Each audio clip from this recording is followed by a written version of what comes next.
সংস্কার বাস্তবায়নে ঐক্যমত্য প্রতিষ্ঠার লক্ষ্যে রাজনৈতিক দলগুলোর সঙ্গে বৈঠক করবে জাতীয় ঐক্যমত্য কমিশন। বিকেল ৩টা থেকে ৫:৩০ পর্যন্ত রাজধানীর ফরেন সার্ভিস একাডেমিতে বৈঠক অনুষ্ঠিত হবে।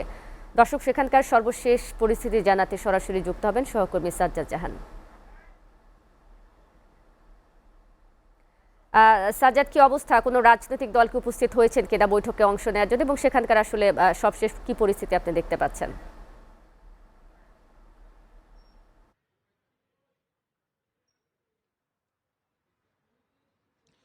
জি শারমিন, আপনি জানেন যে আজ ঐক্যমত্য কমিশনের প্রধান ডক্টর মোহাম্মদ ইউনূসের নেতৃত্বে রাজনৈতিক দলগুলোর সাথে একটি বৈঠক অনুষ্ঠিত হতে যাচ্ছে।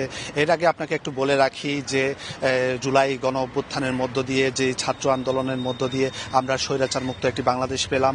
যে বাংলাদেশ বাংলার মানুষের স্বপ্ন, বৈষম্যহীন গণতান্ত্রিক অধিকার প্রতিষ্ঠা করা, সেই সকল সংস্কারের দাবিতে জাতীয় ঐক্যমত্য কমিশন কাজ করছে।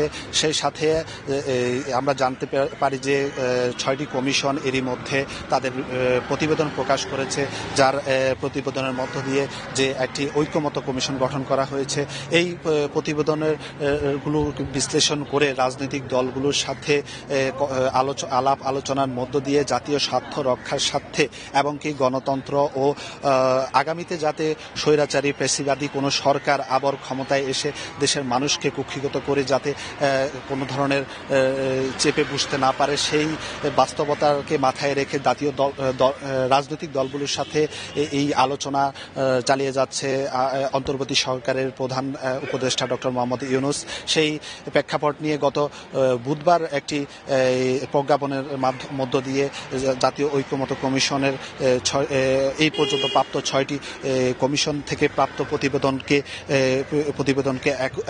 প্রতিবেদন নিয়ে আলাপ আলোচনার মধ্য দিয়ে রাজনৈতিক দলগুলোর সাথে বসা হচ্ছে। আজ বিকেল ৩টা থেকে এই বৈঠক অনুষ্ঠিত হতে যাচ্ছে। তবে আপনাকে একটু বলে রাখি যে এই বৈঠকে স্বৈরাচারী আওয়ামী লীগ এবং তাদের দোসর সহ জাতীয় পার্টিও অংশ নিচ্ছে না।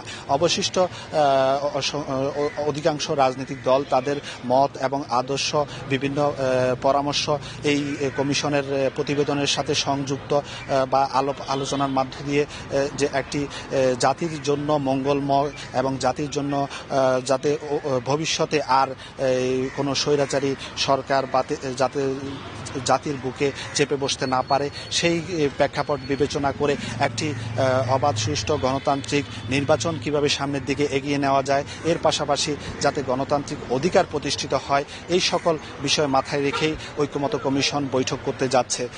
এই ছিল আমার কাছে সর্বশেষ।